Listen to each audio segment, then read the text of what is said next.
Amen.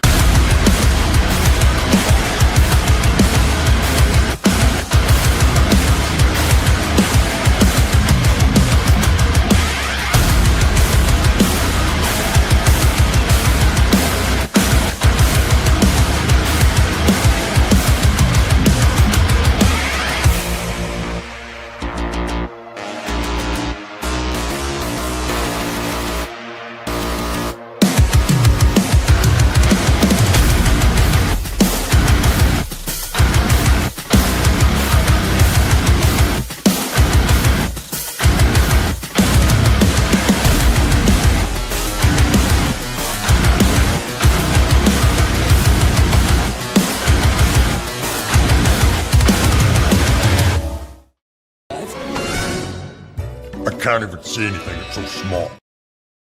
Hey, everybody. Hey, welcome.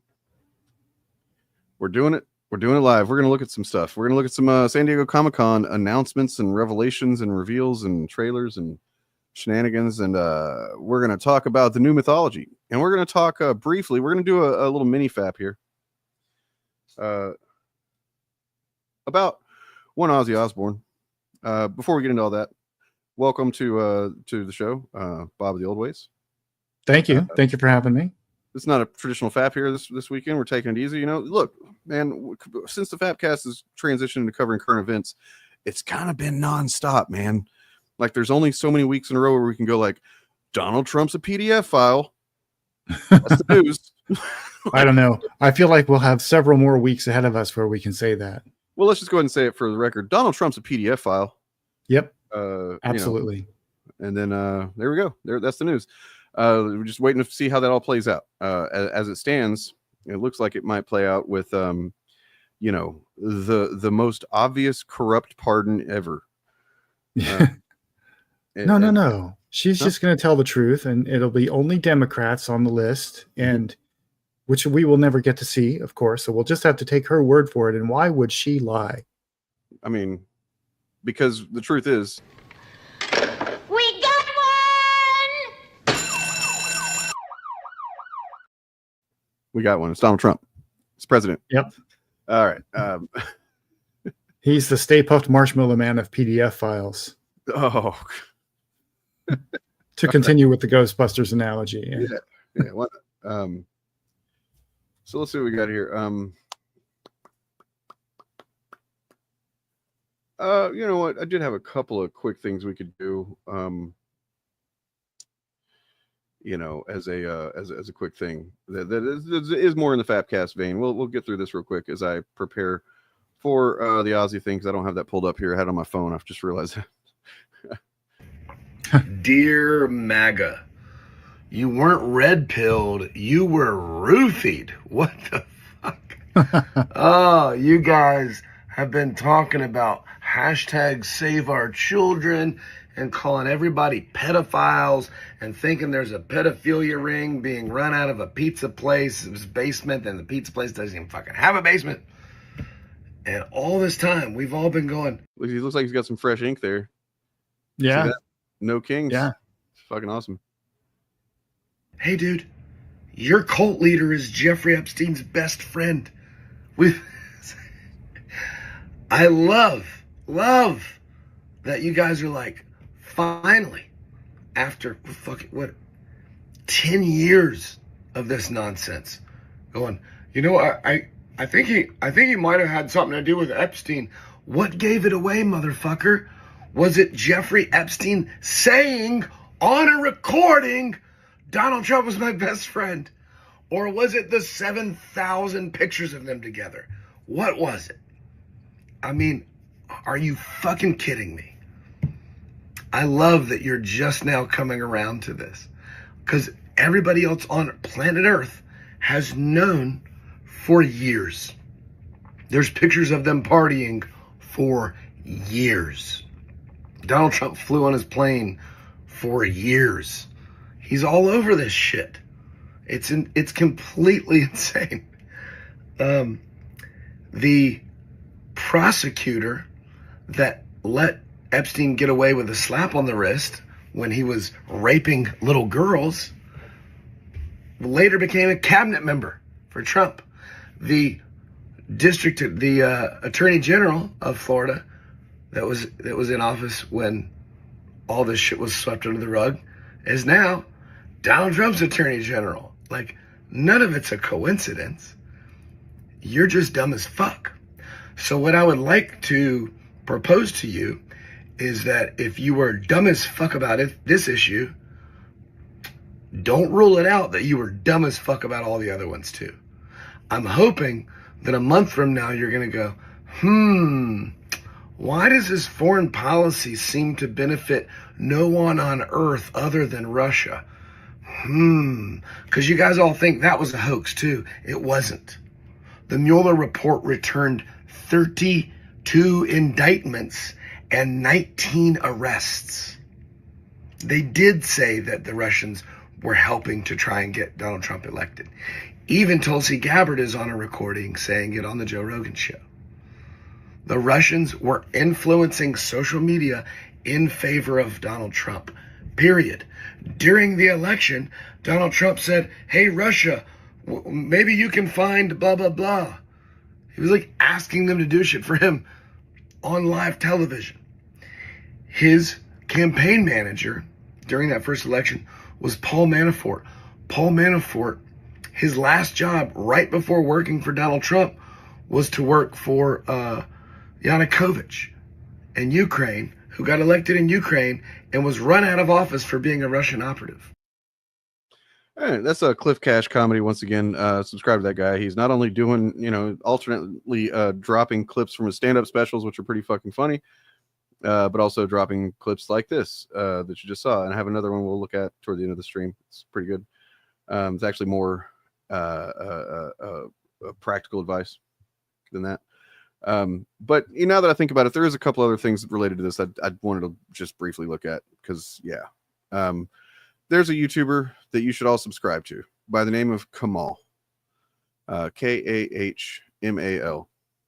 Other than that, subscribe to Bob of the Old Ways, man. I'm going to give him the floor here in a little bit to talk about this new mythology thing that I'm very excited for him to have just decided to frame things in this manner, and it's the way I see it as well. Just didn't have the gumption or the brain power to put it together in the way that he has. Maybe don't either, but we shall find out. No, don't undersell yourself. But no, here's just the opening of this video. We've talked about this Andrew Schultz motherfucker and his flagrant podcast that had Trump on and stuff. These guys are real pieces of shit, man. This video showcases it.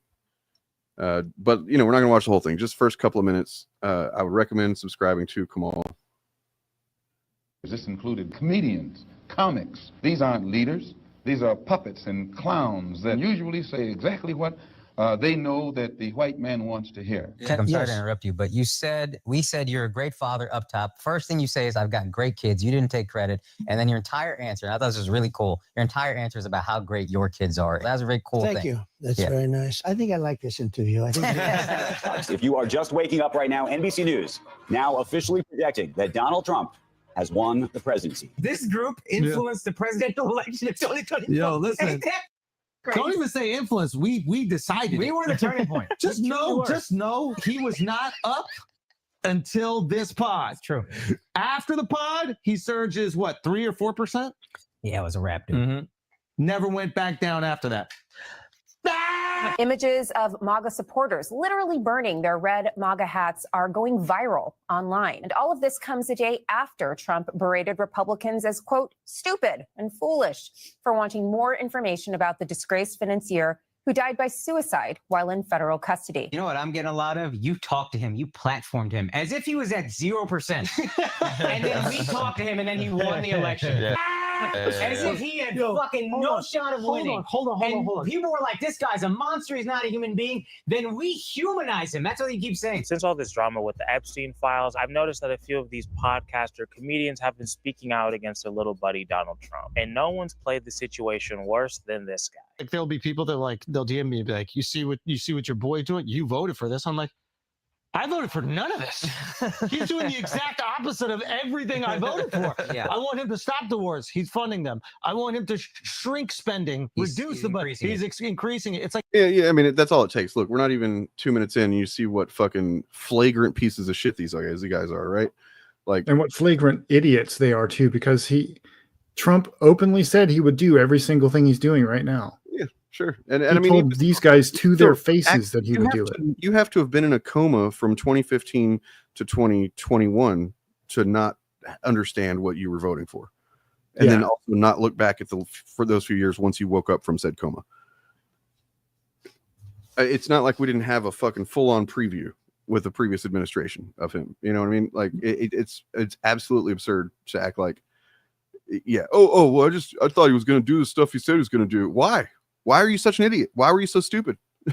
You know, like, why would you fucking think that? Anyway, and then another thing here. I didn't know this. Did you know fucking Joe Rogan has a CIA handler that comes on his show regularly? No, what? I mean, it's not like it's kind of been a joke that he's his handler, but he is a former CIA guy. And just check this shit out. Like, this is what channel is this? It's a pretty good one. It's Podcast Cringe, the one I mistakenly ascribed previous clip that we watched a couple weeks ago to. That was actually American Redact. This is Podcast Cringe. This is a good channel. This guy does not go soft on these motherfuckers. When we thought Trump was going to come in and a lot of things are going to be resolved, we're going to drain the swamp, we're going to figure everything out. And when you have this one hardcore line in the sand that everybody had been talking about forever, and then they're trying to gaslight you on that. Well, you would have thought that your phone? Yeah, I hope not. Oh, it's my wife. Should I answer? Silent, buddy. Yeah, it's on. It was on silent, but it still goes. How does that happen? And how does it happen that you literally, instead of answering what Joe Rogan's talking about, the CIA fucking operative, former, is like, oh, look, my phone's ringing. It's my wife. Oh, it was on silent. How does that happen? It was on silent. What's going on here? As if he's trying to distract from the fucking point. Phone's compromised. My phone is CIA compromised. doesn't trust you. You're friends with me. Well, they don't trust you anymore. They did call me this morning. What are you going to talk about? I don't know. Joe Rogan's CIA handler is back in the studio to set things straight after everything that's been going on since Rogan took a short European holiday with his family. So now that Joe's back, it makes sense that Mike Baker would make an appearance on JRE. He's got this uncanny ability to turn up at the most fortuitous times to walk Joe through what's really going on behind the scenes. People have been calling it in the comments for a couple of weeks now, saying things like, it's only a matter of time before Mike Baker makes an appearance on JRE to give us the CIA's narrative on Epstein. And the comments in this episode did not disappoint either. Mike Baker once again changing the batteries for the bugs he put in Joe's studio. All right, let's see what the CIA's position on current events is. So I think I've actually figured out how Mike Baker's been bugging Joe's studio. If you recall, last time he was in there, I pointed out that he holds his cigar in a very strange way. And this time I again noticed he holds his pen in a strange way as well, which led me to conclude that the bug is in the pen. Joe's probably always wondering why Mike accidentally leaves his pens behind every time he visits the studio, so he keeps them for him in a little tin in the middle of the table. That's why you never actually see Mike writing with the pen. It's just a placeholder in his hand until he's ready to leave it behind. But as you saw in the intro there was quite a bit of talk about the CIA in this episode, much more than usual, and a lot of it was Mike defending the agency and playing down his relationship with them. We have a really nice relationship. They don't tell me what to say. If I go on TV to talk about something, they just like, you know, it's not like they're going to call up and say, well, here's our view on this. They trust you. Yeah, they trust me. I'm not going to open my yap. So just look, I'm not saying that once CIA, always CIA, in the same way that once KGB, always KGB, because I think there maybe is a bit of distinction there. But because KGB is much more, I don't know, maybe it's the exact same thing. What do you think? I think anyone who's a former intelligence agent and still has clearances is not a former intelligence. Right. You may not be an agent anymore, but they're still in the club and they still get briefings and they still give advice. They know what's going on. You're never really out of the intelligence game, I think. Philip DeFranco put out an hour-long pod that did with Alex Perlman recently, talking about a lot about this type of bullshit, among other things. Highly recommend giving it a watch. There's timestamps. Cool. Thank you. we'll check it out. The Rogan sphere in the realm of podcast comedian bros as a whole are an absolute fucking plague that has done so much damage. Yes, sir. True. Has New Cool Meat shouted me out? I don't know. If they have, I feel like a dick for only shouting them out like once. But New Cool Meat, they, you know, is fucking Ramon. I don't know who else is on there, but Ramon Villalobos is fucking great dude. Check him out. Great artist, fun guy. All right. So yeah, I mean, that's pretty much what I think. It's like, I'm kind of thinking that everything he's saying when he's like, it's not like they call me and say this, then that's probably what exactly happens. You know what I mean? Yeah. Like there's probably sure. somebody, he's saying, no, they don't do that, you know, because he don't want people to think that's what they do because that's what they do. Right. Right. Like why else is this guy on Rogan? Has he written a book? Does he have his own podcast? Is he famous for something else? I mean, you know, ostensibly, I imagine from the Rogan's, you know, perspective, and it's not even invalid to be, you know, if I was Rogan and I had access to shit like this, I probably would want to talk to a former CIA guy too. Like, see, what the fuck? What can you tell us about how we understand how the CIA operates and stuff like that, right? Sure. Yeah. But I mean, I would not be so fucking dumb as Rogan is in the clips in this video. He's so fucking stupid, man. Like he just opens his, like the guy says in the video here, the podcast cringe, he's like, Joe Rogan opened his mind so much that, or opened his brain so much that it just fell out, and now anybody can shove whatever in, you know. Yeah. And talk sources and methods, and just talk from an operational perspective. As long as Joe Rogan thinks they're kind of cool, basically, you know. Yeah. But yes, as long as they'll smoke weed with him in his studio. Yeah, as long as they smoke weed, they're not too effeminate. You know, he imagines maybe you can arm wrestle with him or something. Which reminds me, it's my boy Muggsy's birthday today. Happy birthday, Muggsy. Yeah, thank you very much. Shout out to Muggsy. Happy birthday, brother. And shout out to the other two, Schmucko and Fucko as well. Sounds like such a wholesome family. But as usual, guys, there's absolutely just fucking relentless, dude. It's fucking, I think he's Australian, so it makes it extra funny. Shout out to Fucko and Schmucko and Fucko as well. Schmucko and Fucko. nothing to see here. Everything is completely normal. Just keep calm and carry on. Rogan's just out here asking questions, so don't expect him to have the answers or to provide any sort of pushback against his guests who come on his show to spout their narratives. And even though Joe has access to all the people involved in this, for some reason he routinely asks questions after the fact that he could have easily asked them when they were actually on his show, sitting across from him in the studio. The Epstein stuff is so crazy because when Kash Patel was on here and he was like, there's nothing. And I was like, what are you talking? Yeah. I didn't even know what to say. My thought was, and people are like, why didn't you push back more? My thought was like, I'm just going to put this out there and let the internet do its work. Because there's nothing I can, the guy's saying there's no tapes, there's no video. That doesn't make any sense. He didn't know about the mic. In a weird way, I kind of get that from Rogan, right? Like I kind of don't disagree with that as a tactic, because you got Kash Patel on the fucking podcast and he says, this is the line. This is my line I'm sticking to. What are you going to push him and he's going to break on it? You know what I mean? Probably not. So, I mean, at that point, you kind of just might have to make a decision. Look, I'll let the fucking internet have at this guy. Where, you know, they're going to sense the bullshit, right? Mm-hmm. So, I mean, in a weird way, I guess I'm kind of in league with Rogan on that tactic. Is that? Do you think? I think you could push back and watch him or make him become a blibbering idiot. Sure. Yeah. You know, But you just be like, hey, bro, like 2 weeks ago or before you were the head of the FBI, you were telling us there were tapes. Not you just were that, saying you would not rest. Head of the FBI, you made your name, your career on this very topic. Yep. And now you're like, nothing to see, man. It's all bullshit. Don't worry about it. Yeah. You know, like, and be like, and you go, so why are you such a cuck, bro? Why are you such a bitch? Why did what happened? And he could be like, some people might say you're a cuck. I'm not saying that, you could do the Donald Trump thing, right? Like, some people are saying you're a cuck. I mean, it's not something I've said, but I've heard people saying you're a cuck. Many are saying. Many people are saying this, not me. Many people are saying you're a bootlicker.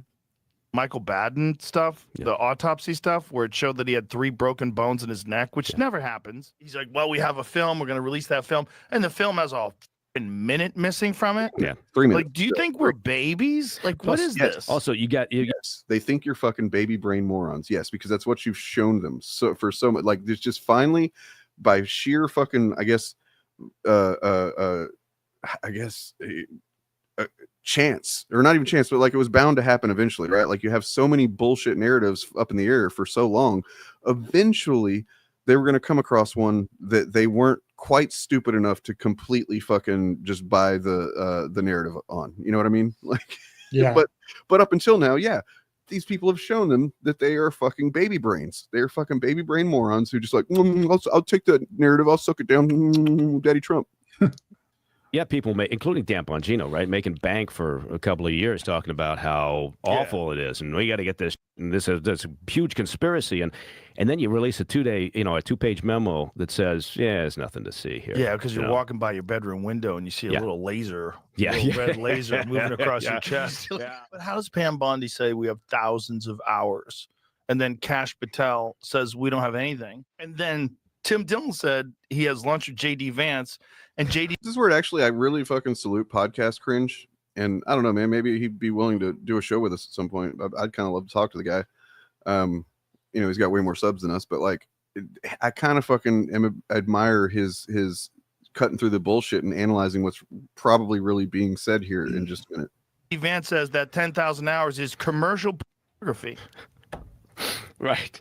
Yeah. You think this freak show of Epstein wasn't like, it didn't have hidden cameras or wasn't taped or whatever? I mean, come on. So 100%. It's so obvious that Rogan hasn't figured out exactly what's going on here. It's so plain and simple for everyone to see but himself. Every single one of Rogan's guests has an agenda, whether it's a comedian, an author, filmmaker, or a scientist. But when it comes to politicians, they're all compromised in different ways. That's what he doesn't seem to understand. Getting the FBI director, Kash Patel, on the show when Elon Musk was dropping bombs on Twitter, accusing Trump of being on the Epstein list, and seeing him squirm and weasel his way out of discussing it should have been the clearest sign yet that his guests are all compromised. So I mean, with this framing, I don't agree with it. However, there is an argument to be made that these people that are not so fucking brain warped MAGA that they're already, starting to fucking wait, what the fuck, we lied to, like, you have to place them separate from the fucking people that are still the Charlie Kirk and then Newsmax, who are now trying to frame Ghislaine Maxwell as a victim to pave the road for the pardon. Right? Those are the motherfuckers we should never, ever, ever fucking hold court or forgiveness for. Right? Yeah. Politics is a process. And if you want, I'm not saying that we should want to shave off MAGA voters, but if you think that's something that's worthwhile to do, you do have to create a space for them where they can begin their deconstruction process without judgment. That doesn't mean they won't face consequences or accountability later. But imagine right now, yourself as a VIP. It's like you are hosting a party. Think of yourself like this. This is your party. Right? As in, like, not like political party, but like a literal party. Now you're going to invite hundreds of people, but you don't want every one of these motherfuckers into every aspect of the party. You're going to have some more VIP sections, right? The people that you trust, and you kind of trust their intentions and where they're coming from, and you've known them longer. You know what their values are. Those are the people you might let into your closer orbit, right? Whereas some of these fucking mongrels that I'm sorry, I don't think I'm supposed to use that word. Sorry, that you don't fucking know. They're just fucking basically, 8 people as far as their brains go. You don't trust them, but look, you want the party to be successful, right? You want everybody to have a good time. Think of, use it as a metaphor, however you want to see it. But so you have to hold a space for them where they are separated from you a bit, and maybe you have to talk to them and rub elbows and like, hey, yeah, we're glad you're here. You know what I mean? But that doesn't mean you have to fucking bring them into your close orbit and fucking pat them on the back and give them hugs and fucking, let them into your blowjob room or anything like that. Okay? Right. The if first you're a blowjob room, invite me to that, please. But no. First step is welcoming them, letting them get comfortable, and then the next step is to be like, hey, man, I'm not the one you need to be apologizing to. If you're genuinely sorry, you need to start. We need to see you doing the work. We need to see you out there canvassing for a Democratic candidate or publicly advocating for trans rights or something like that. And then we will start to believe you. This might sound cynical, but it is, I guess the best phrase that I could come up with off the top of my head would be strategic empathy. Mm-hmm. where you understand that these people, you know, some of them genuinely were duped. Some of them are, maybe they don't have the fucking cognitive faculty process capability that you and I do to have seen some of the bullshit as clearly. It's hard for us to understand that. I get it. It's hard for me to fucking relate to that person, but they do exist, you know, where like they just didn't have the right fucking context or ability to think things through, to see if things, you know. And then you gotta acknowledge the content that we've been going after, that I've been going after on this channel for fucking almost 6 years, is very fucking insidious. I want to actually show you guys a fucking comment that I got today. Let me pull this up. So this is under my problematic video upload from yesterday. And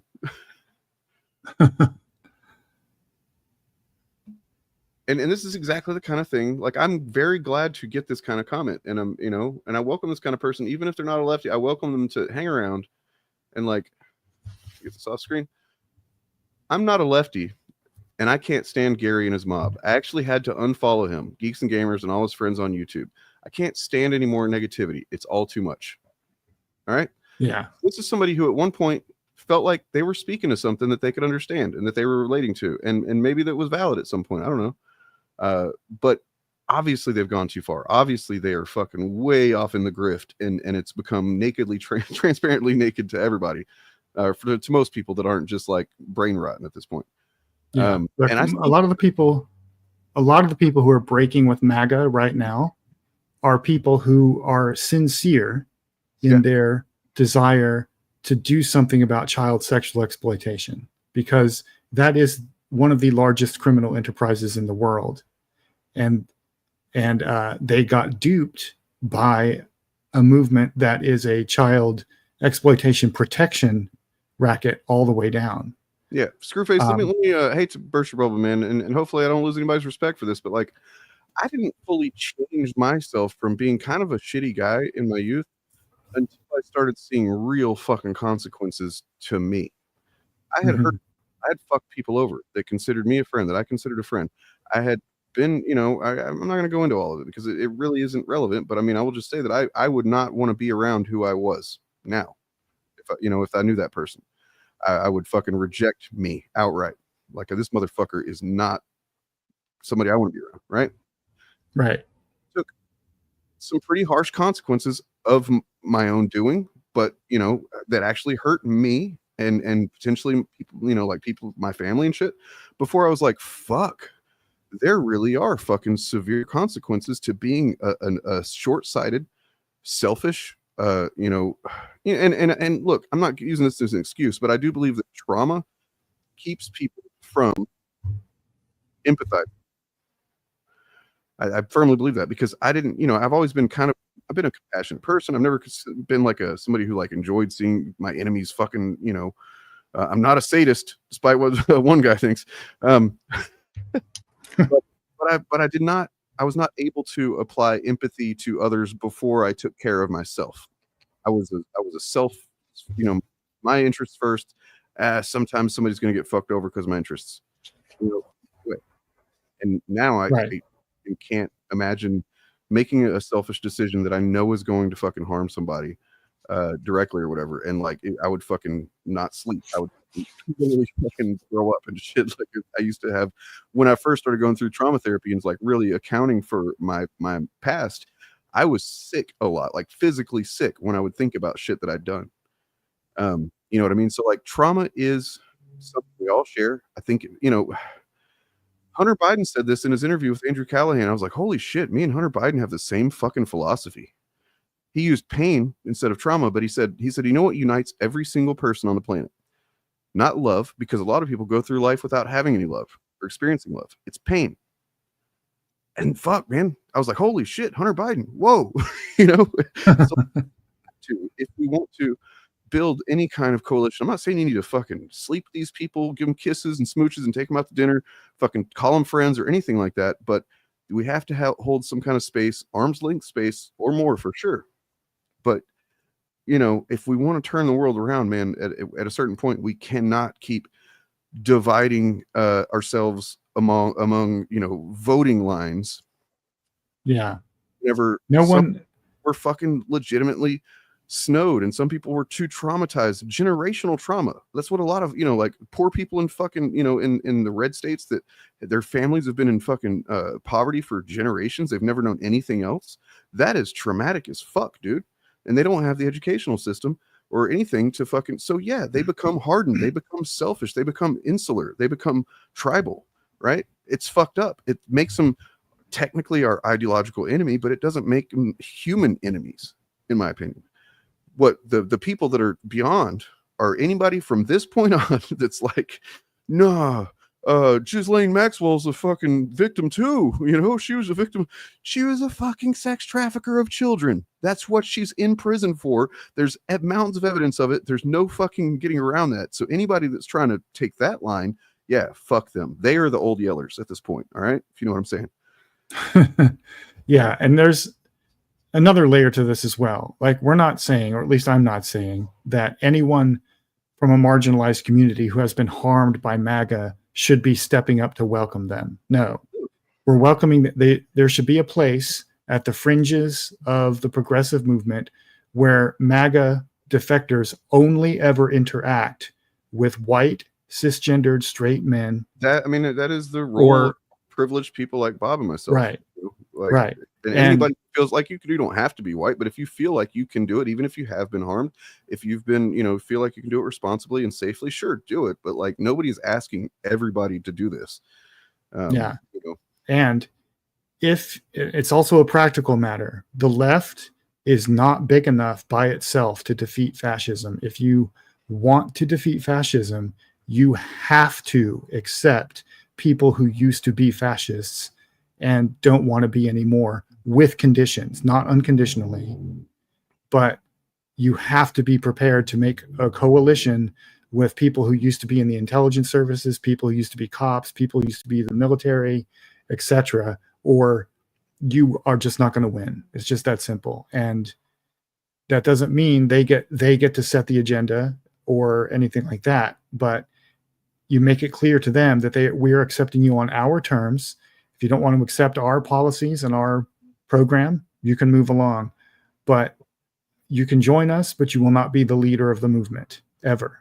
Look, check it out, man. No. I get where you're coming from, Reggie. I don't think you're disagreeing necessarily, but we're not talking about reaching MAGA. We're talking about not rejecting people who are coming to these realizations on their own right now. Yeah, we're talking about people reaching out to us. Nobody, fuck forgiveness, dude. Forgiveness isn't even a fucking, it's not even really about that. Like, forgiveness to me, the only people I will ever worry about offering forgiveness to, because it is hard to genuinely forgive someone for hurting you, is people that I love and people in my family and stuff like that. And that's still not a guarantee, but those are the only ones I would consider putting that emotional effort into. Other than that, forgiveness has to be earned. It's not owed. And that has to be made clear too. That's why I said earlier, we have it's not enough. Sorry. It's not enough for them to regret what they did. We have to tell them okay, we get how you feel. We're glad you feel that way, but we need to see you doing the work now. We have to separate these ideas of redemption and forgiveness and stuff like that. Like, redemption is a mostly, am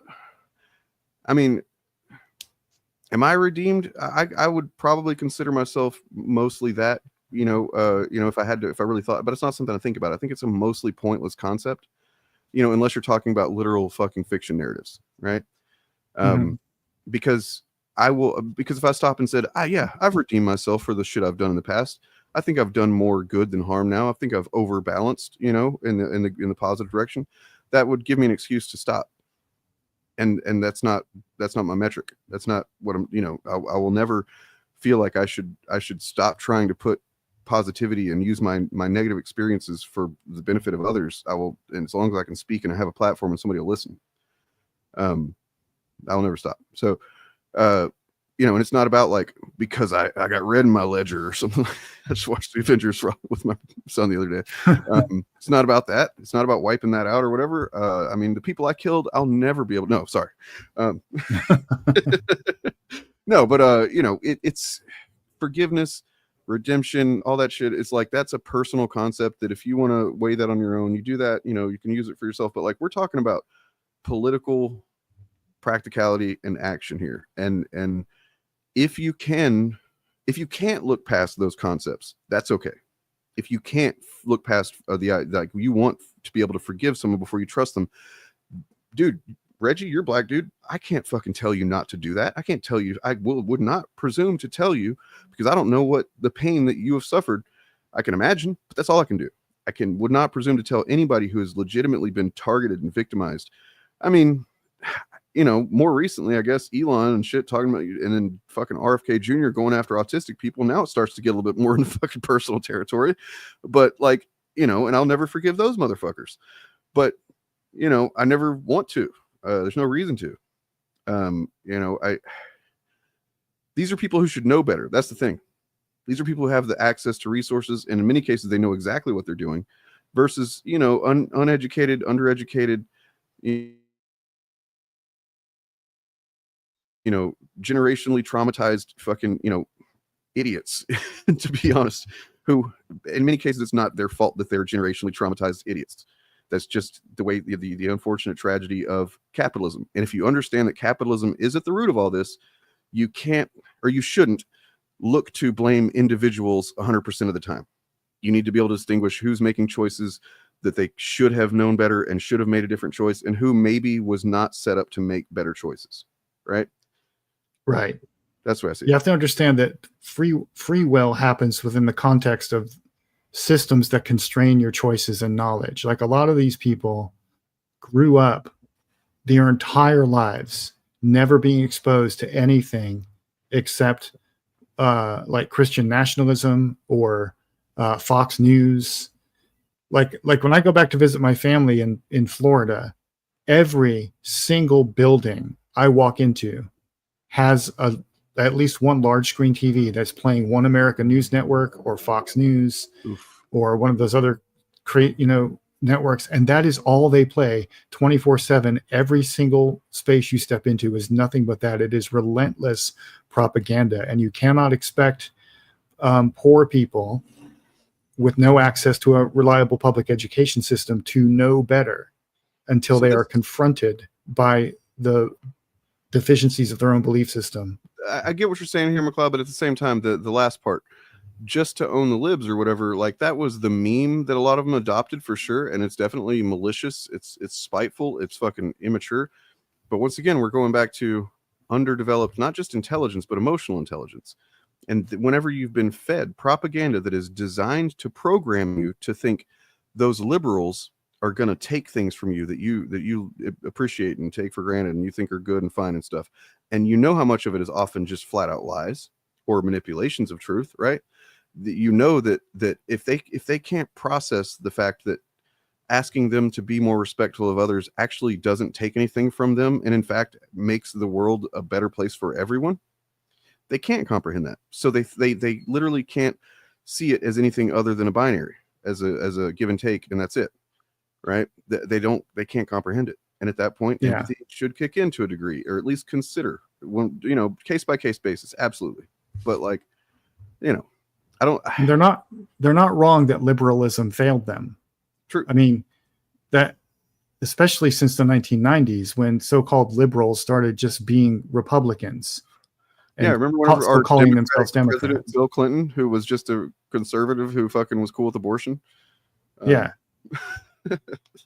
Yeah. So for an entire lifetime, for most of these people, a lot of these people, for their entire lifetime, it has been both the Democrats and the Republicans cutting back on social services, undermining labor unions, just slowly sucking away. And while pushing power up to the executive. Yep. Yep. And so where else are these folks supposed to turn? They don't, you can't expect folks to like magically absorb leftist theory out of the ether. They have to be, most people are going to have to be confronted with an existential crisis about their belief system, and then they can be approached. And that's what's happening right now because of the Epstein thing. These are folks who've spent their whole lives and attached their identity to wanting to do away with child sex trafficking. Now, what they think that is like a global conspiracy of satanic blood drinking Jews, and that doesn't exist. But there is a criminal network globally that traffics and exploits children. And the reason that this was QAnon was able to, and that's what this is, QAnon shit. The reason it was able to rope so many people in who were not even conservatives before is because at its core, it was preying on the very basic human impulse to protect children. Yeah.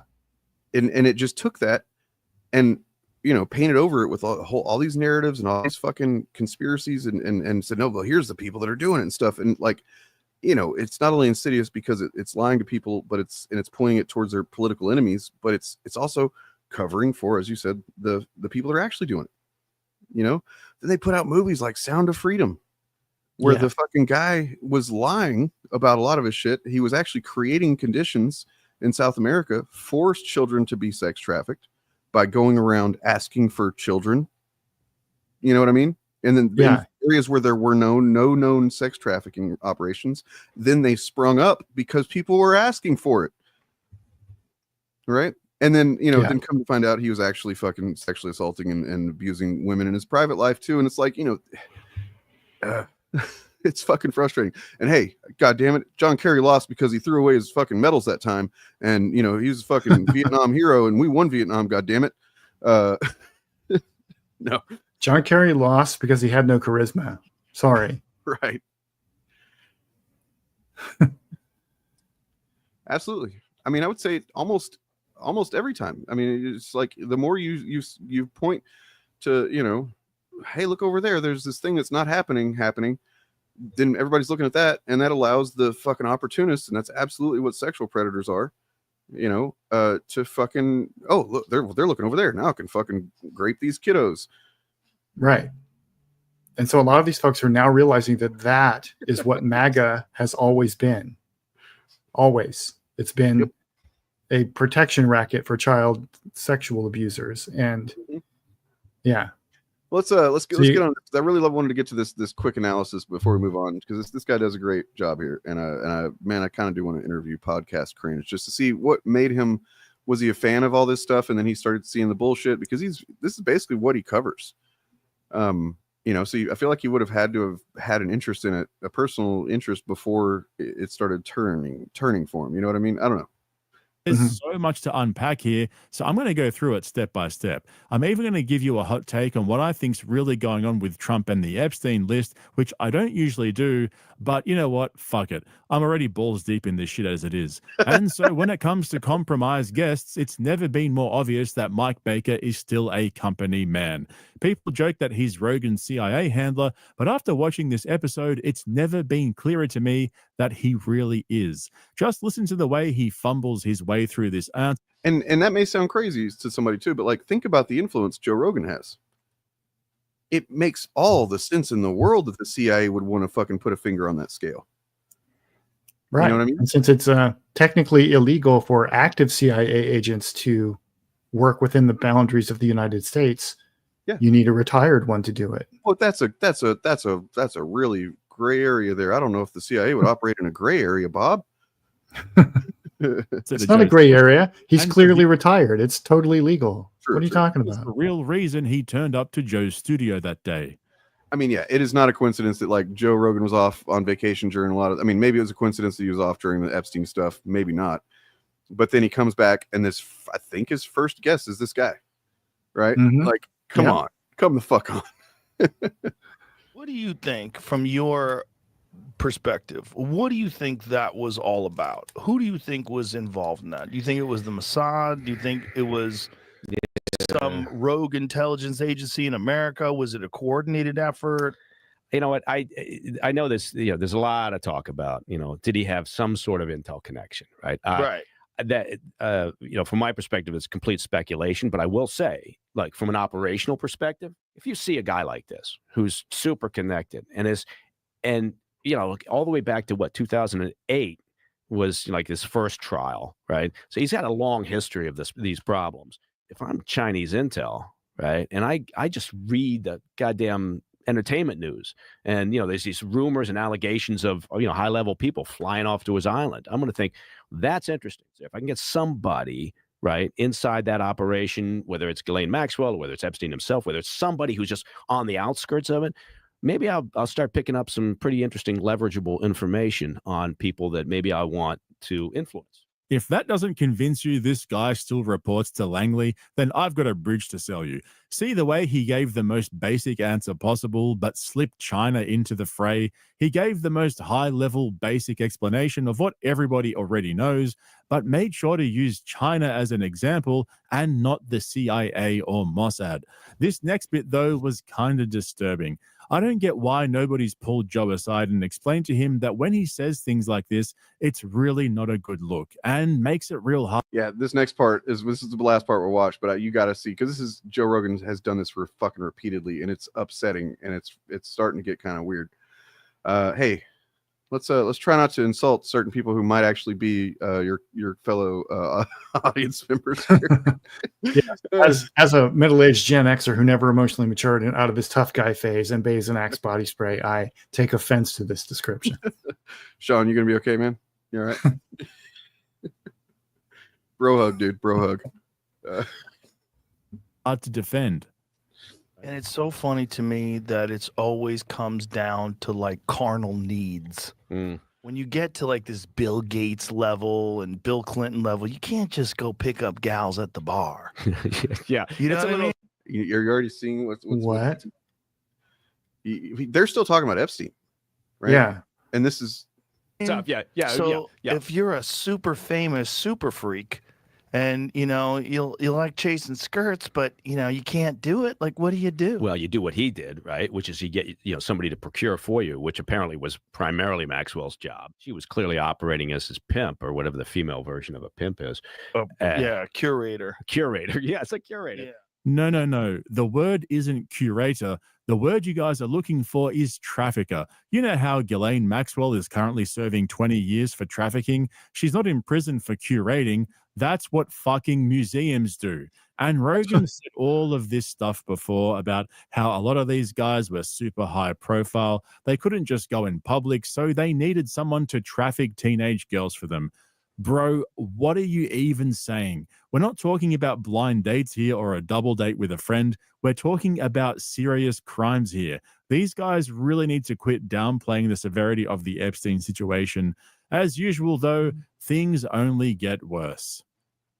Look, again, I can't speak to, the rumors about him working for one intel agency or another, but I will say, if I'm working for an intel agency and I see something like that, I might find that of interest, right? Oh, and then I would definitely go after somebody to see what's going on. It's the easiest connect the dots puzzle of all time. Yeah. So they it's weird how they just kind of lose track of the fact that we're talking about 13, 14, 15, 16-year-old minor girls. Yeah. This Joe Rogan is being led down the pathway of PDF file apologia. That's what's happening right here. Look, if you're super famous, there are. Let me answer this real quick. Sorry. $5 super chat from Super Jones Bros. Saw your epic rant between South Park and Brain Erotic. It was glorious. Where's that video's live stream? I can't find it anywhere on your channel. Well, you can find it on 2 locations. If you're a member of this channel, you can find it. And if you are a member of my Patreon, you can find it. That is one I definitely did not want to leave open. I put it behind a paywall immediately because I did use a couple of terms in there that could have gotten stream or even the channel yoinked. I don't know. But so stuff like that. And I mean, I tend to do that anyway, not usually immediately after, but within the next 12 hours or so, streams like that are going to go behind that paywall, because then what I'll do is I'll just kind of clip down, the best bits and upload those and stuff with some editing and whatnot. That's just one of the ways that I provide exclusive content to, either show up for the live streams or, you can catch them that way.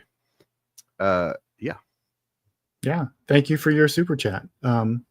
Anyway, as I was about to say, there's nothing about being super rich or super famous that requires you to engage in criminal activity and the sexual exploitation of minors if you want to get laid. there are lots of super famous people with private lives, and there are services you can, like legal services, like dating apps and stuff, where you can find people who are willing to be your sugar baby or whatever, if that's what you're into, who are consenting adults. Right. Yeah. I mean, it's just fucking bizarre. And as he points out here, like Joe Rogan has teenage daughters. Yeah. And he seems to identify more with, you know, certain people than with the fathers of these teenage girls, which is fucking bizarre. And I'm not suggesting anything about Joe Rogan being interested in this. I'm just saying he's so up his own ass with these fucking narratives and these fucking people that manhandle his brain and his talking points that he doesn't even realize that he's fucking talking past the goddamn atrocious sex crimes.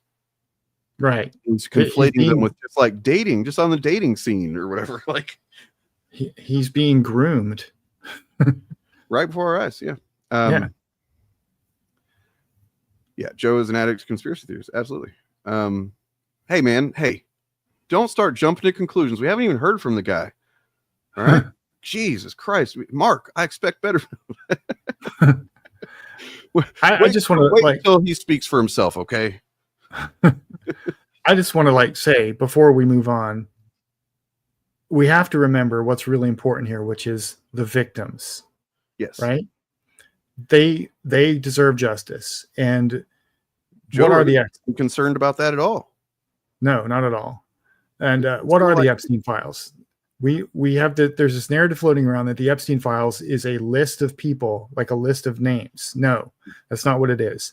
The FBI collected hundreds of videotapes that Jeffrey Epstein had hidden away in his property in New York that were labeled young name redacted with name redacted. So in other words, a young person with a friend or an acquaintance of Jeffrey Epstein. He had all of this on video, and those videotapes just no one knows. Like, where are they?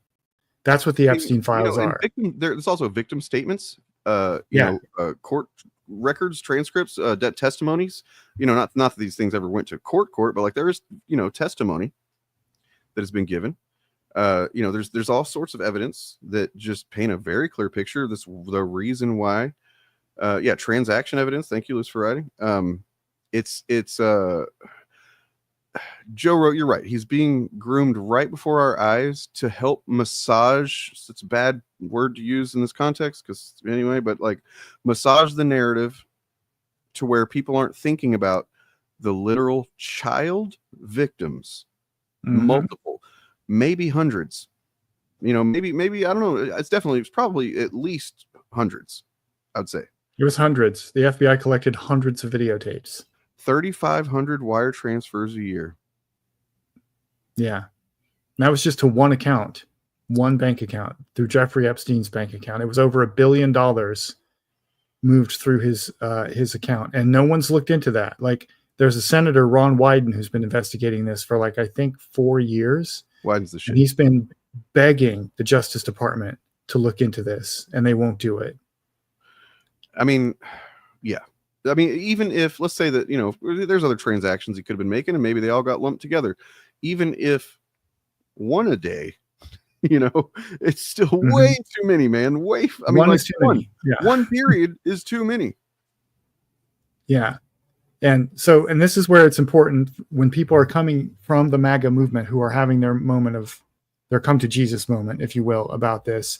This is where it's important for us to demonstrate why the left is better on this, because we want this information out, even if it includes people that we like Bill Clinton's the one they like to say. If my own fucking dad is on the list, man. Right. Like one of the names I've mentioned this last week, like one of the names that might potentially be in there is Noam Chomsky. We know he has some dealings with Epstein. No one has accused him of this. I'm just saying this is within the realm of possibility. But his public interactions with Epstein have been very sus, and his response to it when asked about it by the press has been basically It's none of your fucking business. Go fuck yourself, right? So that's already sussy-wussy. And we on the left need to be like, okay, if we have to give up Noam Chomsky to get to the bottom of this, so be it. Whereas what's happening on the right is they are circling the wagons around the people at the center of the Epstein thing, because they know that their people are on the list too. Indeed. All right. Yeah. So there we go. Well, just wanted to point a proper spotlight on what Joe Rogan's currently doing. It is the most, other than the COVID shit that he's never really stopped doing.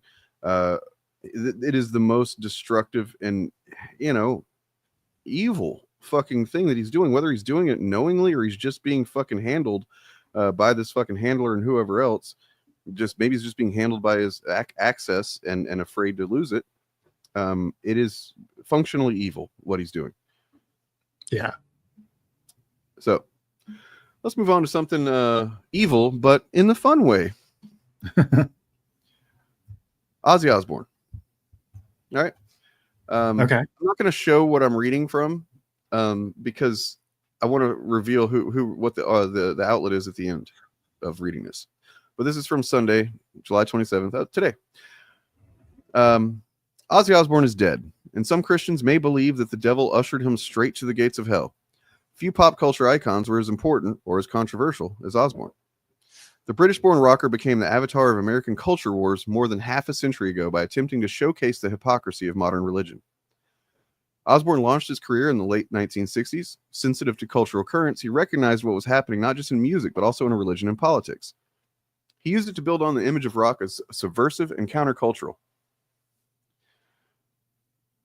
From the start, Osbourne understood how to bring attention to his art. Calling his band Black Sabbath sent a clear message. He aimed to subvert, not honor, Christianity. He integrated crosses, demonic imagery, and symbols of the devil, such as bats, into his performances to highlight what he saw as the absurdity of organized religion. Osbourne sang lyrics in his first album about a figure in black that directed him, and in another song, he took on the persona of Satan himself. "My name is Lucifer. Please take my hand," is a lyric. In Black Sabbath's Paranoid album, released at the height of the Vietnam War, he sang War Pigs, a song in which Satan laughed and spread his wings as political and military elites led the Western world to the doorstep of the apocalypse. Such allusions are to the demonic continued after album. Osbourne's career developed parallel to a new understanding of Satan. In the post-World War II era, the devil assumed a more prominent role in American life. Anton LaVey's founding of the Church of Satan in 1966 celebrated Satan as a symbol of rebellion, individualism, and secular liberation. In other words, Satan was the opposite of everything anxious Cold War parents wanted to instill into their kids. Artists drew on this revamped Satan in their work. Films like The Exorcist, The Omen brought Satan and fears of Satan's ability to inhabit human bodies into the imaginations of millions of people. Osbourne made those themes central to his music. In the 1980s, while Osbourne was still releasing albums, fears of satanic ritual abuse swept across the United States. Christian conservatives fretted that we got a fab classic here. Dungeons and Dragons, Ouija boards, and horror films were gateways to demonic influence. High-profile cases like the McMartin preschool trial and the publication of memoirs about escaping satanic ritual abuse fueled widespread panic. Law enforcement agencies conducted seminars on occult crime, therapists uncovered repressed memories of ritual abuse, and talk shows amplified claims of underground satanic cults. The panic revealed deep anxieties about child safety, cultural change, and the perceived decline of Christian values in American society. That just kept on declining, I guess, right? We don't even have Christianity anymore, I think. If only. Perhaps parents and religious leaders wondered, was Osbourne driving kids into Satanism? Perhaps his music was brainwashing the nation's youth? Conservative Christians, including evangelicals, Catholics, and Latter-day Saints, believe in a cosmic battle between angels and demons that directly influences human affairs. They believe that unseen spiritual battles determine real-world outcomes, particularly in culture, politics, and morality. Many of them also believe that they had to protect children from music like Osbourne's. This framework encouraged social conservatives to interpret issues like abortion, LGBTQ+ rights, and the de-Christianizing of culture as evidence of demonic influence, necessitating counteraction through prayer, activism, and political engagement. Osbourne and the genre of hard rock that he helped to promote contributed to their fears. In their minds, Ozzy Osbourne was encouraging youth to rebel, and he was. Osbourne's fans understood what the rock star was doing. They loved it. The more angry Osbourne could make their parents, the more he could rile up moral crusaders, the better. And he agreed. Playing with the devil became a hallmark of his long career. From witch hunts and Salems to conspiracy theories driving QAnon, Americans have used Satan to facilitate a politics of fear. They have used him to justify persecution, fuel moral panics, shape political and cultural battles, and assess global crises and war. But there's always been another side to Satan, the one Osbourne captured. His devil wasn't the horned villain of Christian nightmares, but a trickster, a rebel, a symbol of freedom from sanctimony. In Osbourne's hands, Satan gave a theatrical middle finger to hypocrisy and fear-mongering. Osbourne lifted up a mirror to a society obsessed with sin, and he laughed. His life reminds us that sometimes dancing with the devil is really just refusing to march in lockstep with the saints. Yahoo Entertainment. Wow. There's actually another one that I could have chosen that's USA Today. Yeah. No, and by the way, Ozzy Osbourne was a Christian for, I don't know if he really considered himself that back then, but at least the last several decades, he was a Christian. Wore a cross unironically. Yeah. You know? Well, I mean, John Milton wrote Paradise Lost, was a big admirer of Lucifer as well. He was a Christian. I reject this, man. She's kind of fucking, I think she gets a bit of a bad rap, but here's the deal. Ozzy would have died in the early 80s if not for Sharon. Period. He was on his she way. pretty much saved his life. Yeah. She literally saved his life. I talked about this last time, I think, or whenever, but like her dad, when she was like 19, 20 years old, her dad was, I guess, I don't remember if he was like an agent, A&R guy for the label or whatever it was. Her dad was like, we got to fucking get this Ozzy guy fucking in gear, man. Like he just kind of started his solo career after leaving getting fired from Black Sabbath because he was such a fucking drunken maniac. And he couldn't control himself. He had no control, no self-control. And Sharon showed up to his fucking rat hole apartment where he was basically drowning himself to death in liquor and shit, and like kicked his ass into fucking gear. And, and then only once she got him sober and on a fucking good track did they, start to kind of date and fall in love and get married and stuff. And, say what you want about her, man. She kept him alive until 76 years old. And like, without Sharon Osbourne, he would have been gone a long time ago. And I don't know much about their relationship, but I do know that even after they were divorced, they still like were both present for their kids and were actively involved in raising them. So that's I don't even know pretty if they good. I don't know if they lived in separate homes. I think maybe they did, but like basically they were together essentially a lot anyway. Yeah. Yeah, absolutely. She fucking, there is no Ozzy Osbourne without Sharon Osbourne, period. So, keep that shit, check that shit. Maybe there's a little bit of sexism going on. Maybe not in you, but maybe the narratives that you got that from. Someone was kind of doing a little sexism there. Well, I mean, two things can be true. It's totally possible that she's ruthless and terrible in other ways publicly. But when it comes to Ozzy Osbourne's life, she was on balance a positive influence.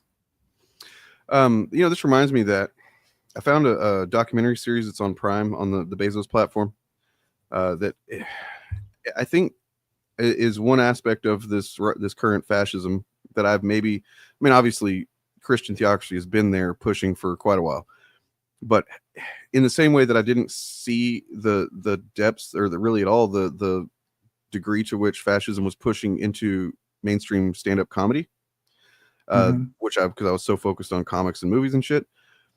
I didn't realize that the it's called Shiny Happy People is the name of the documentary series, and it is about the first, at least, the Duggars and that whole family and the brand of Christianity that they came from.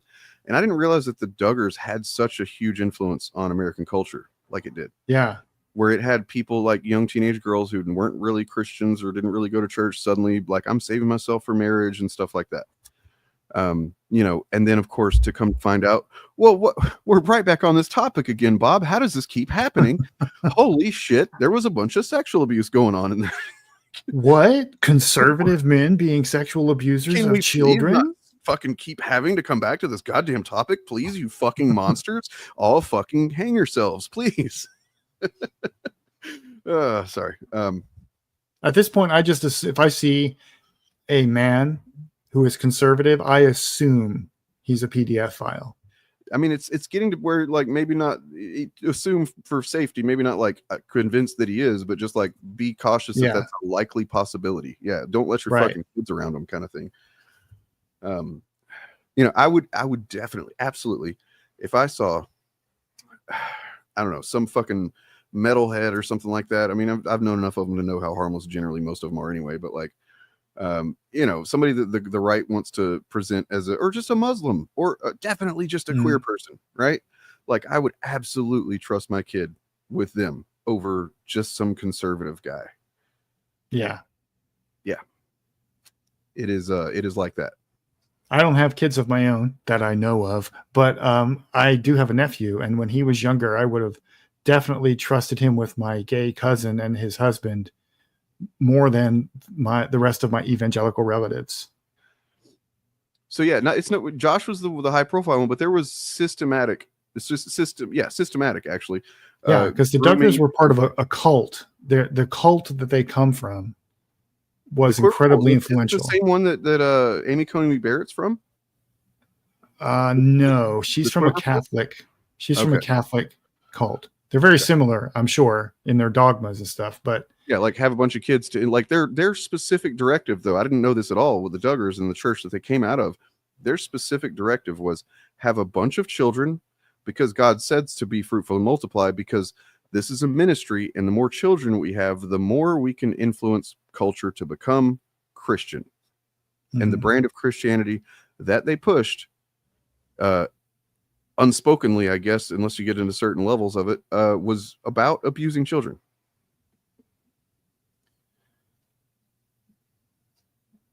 Yeah, I mean, so I can see that. That's kind of what I was thinking. But at the same time, like, if it's the Zionist thing, yeah, I mean, Zionists Zionists suck. I wouldn't say that she's the worst person because of that, you know. What's the Zionist thing? I don't get. Is Sharon? I guess Sharon's a Zionist. I don't know. Oh, okay. She has no power to influence American policy, so I don't care. Well, let's focus our ire at people that actually have some real influence, and not just celebrities who say stupid shit. Yeah.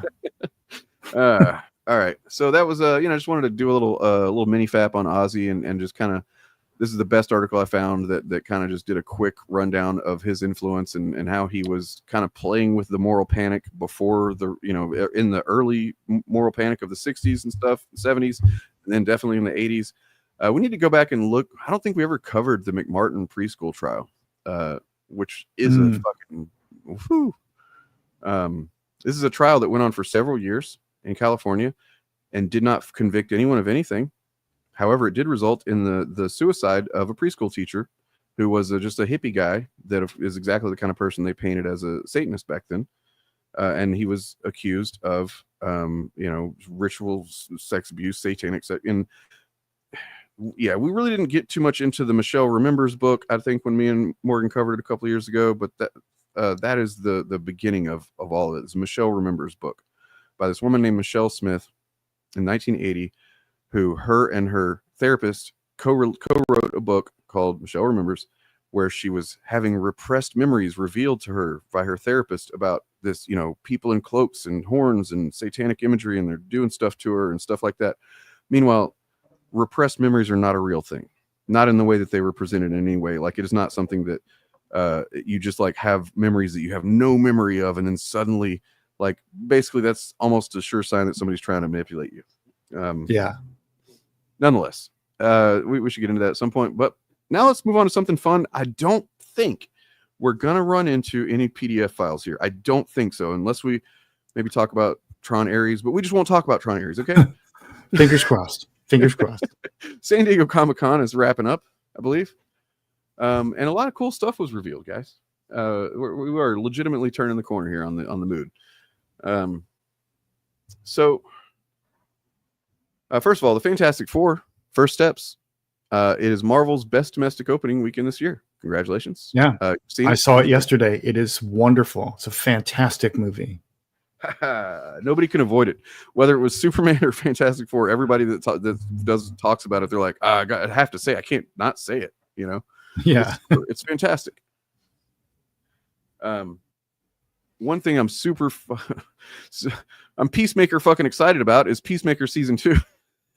Yeah, way more excited than trailer season looks 1, fucking- that's for sure. That trailer looks fucking sick, dude.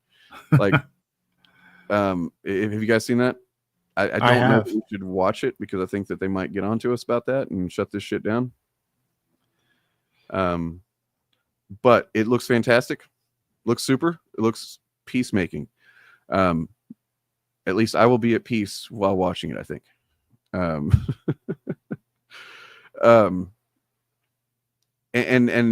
James Gunn has said that the story elements in this season of Peacemaker have more to do with the broader future of the DCU than anything really in Superman. Which indicates to me, at least so far, that he's probably indicating the dimensional doors, right? That's what I would think. Maybe not. Yeah, maybe not. But because like I would have thought that before I saw this trailer, and then in this trailer they show us a glimpse of what the dimension he visits is. Yeah, and it's not. It's just well, one. At least it doesn't. That's just one. Yeah, but the one it doesn't, because what I thought they were going to do was have the Peacemaker from season 1 that is not canon transfer over to the DCU that we see in Superman. Except that James Gunn has now said that everything that happened in Peacemaker season 1 is canon. Did he? Yes. Okay. And that this is directly building on his growth from that season, and that like an interview I saw was like that you will see in a way that we often don't see because TV shows don't want to move characters too far from what we know. Yeah. That this Christopher Smith is very much a product of the first season, and he has grown quite a bit. Right. Which is interesting. So, yeah. So now I don't know what that statement means, that season 2 Peacemaker will have more to do with the DCU's meta narrative than anything in Superman did.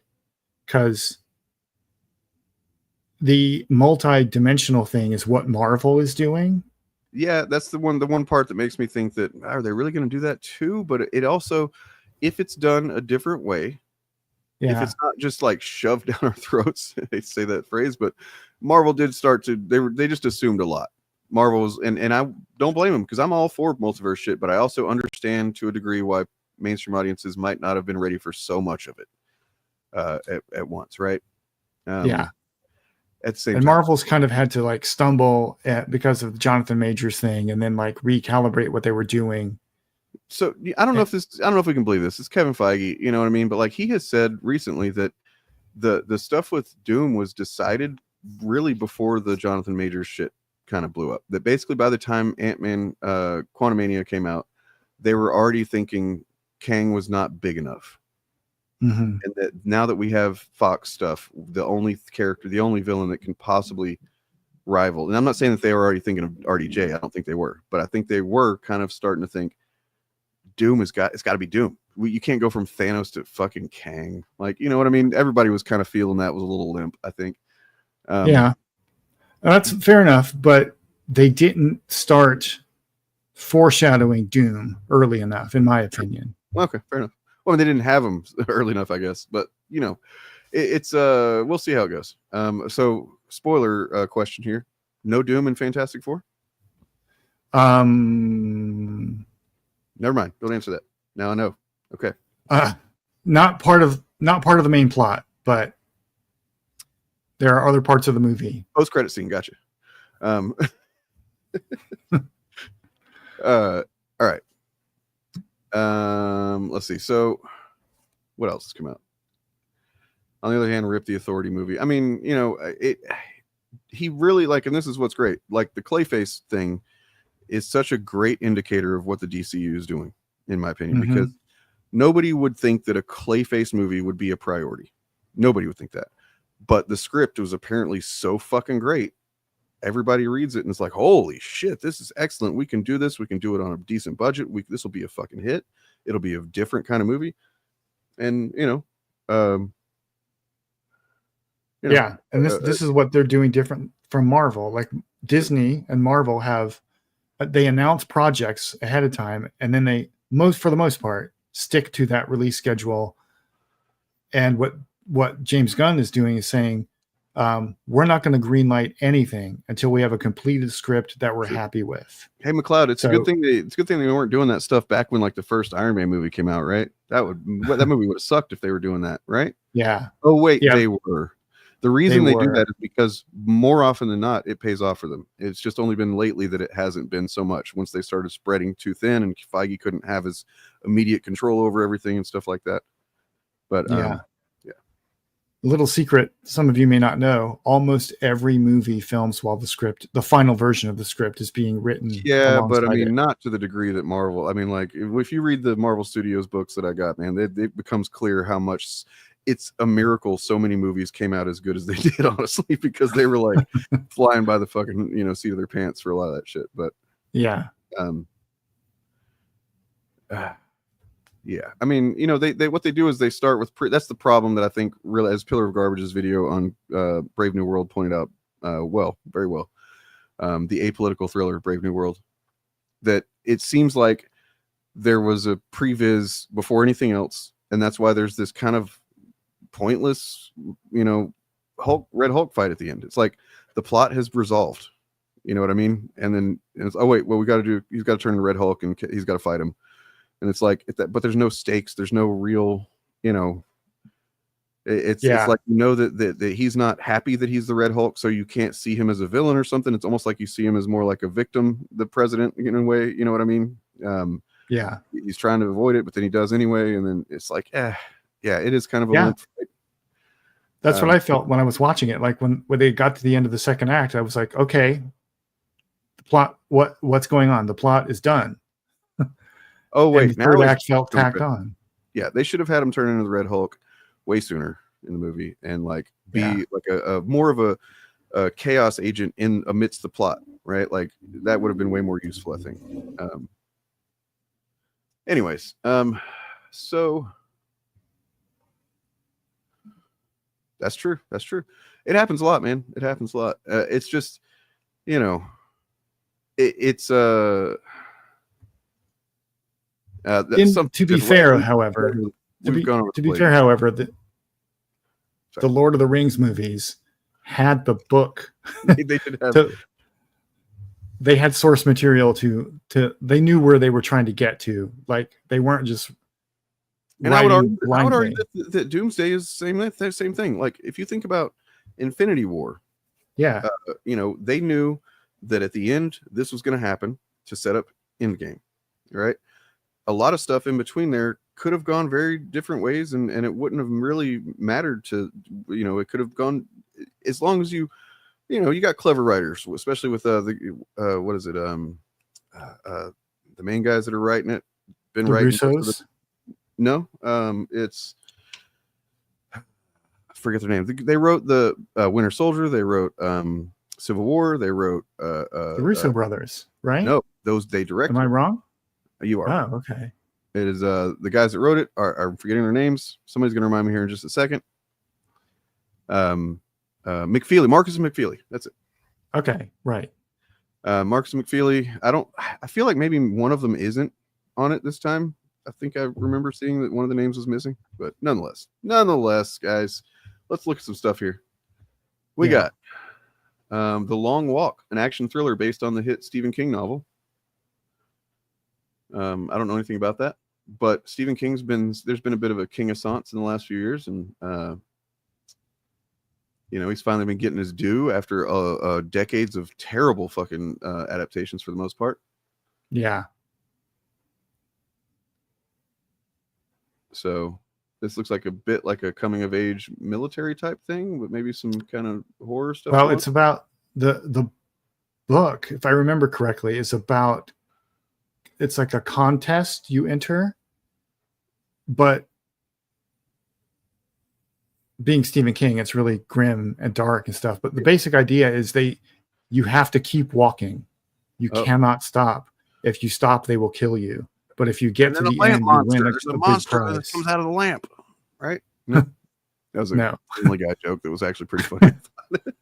Stephen King was phoning it in, and he's talking to his publisher. He's like, "What do you got?" He's like, "I don't know. There's a lamp monster." Yeah, dude, Running Man looks fucking great, honestly. Yeah, I couldn't believe, honestly, I knew at some point that this was happening, but it just, so much other crap purged it from my brain. And I saw the couple weeks ago, I saw the trailer sitting there like Running Man. I'm like, oh, fuck, they're doing Running Man. That's right. Completely did not remember Edgar Wright. And I'm watching the trailer. I'm like, this looks pretty fucking, this has a lot of potential. Holy shit. Writer, director, Edgar Wright. What? Like, you don't get me on board for something faster than that. So let's see. Happy Gilmore 2. It came out, whatever. So there's I watched Badlands. There's they had a couple of little pop-up experiences for Predator Badlands and as well as Alien Earth. I maybe join your clan. No thanks. So, and if you want to know what the guy that plays Dex, the main Predator character, looks like, it shows him here. That's him. And the language is one of them. Dan and the team wanted it to be authentic. I think it adds a whole nother depth to the story and plot. So that movie looks so awesome. And I think I read that at SDCC they played the opening scenes of the movie, and everybody just loved it. I'm pretty sure that's the one that I remember when Prey came out, and it was such a big success. And then, because it was such a surprise that you remember that there was no warning for that movie. Yeah. It just, here's a new Predator movie. It's called Prey. Watch it. It's like, whoa, everybody fucking was blown away by it, except for Chudge, who pretended like they weren't. And like, basically, but immediately after, then they had Trachtenberg started doing, and I think maybe an executive was doing some discussions about it. The executive was like, yeah, man, like this is really exciting. This movie's great. We're really happy with this movie. But Trachtenberg came to us with a few ideas, and one of them in particular is going to be so fucking cool. Basically, like he didn't give any details about it, but that's when there was speculation going on of like, oh, there might be some kind of across different eras Predator thing, which ended up happening in Killer of Killers. But I think Badlands is the one that he was really specifically talking about. Yeah, Badlands is the one they publicly announced. Killer of Killers was the secret Predator project that they didn't tell anyone about until it leaked. By the way, there is apparently some new footage for Killer. I keep saying I want to say King of Killers, Killer of Killers.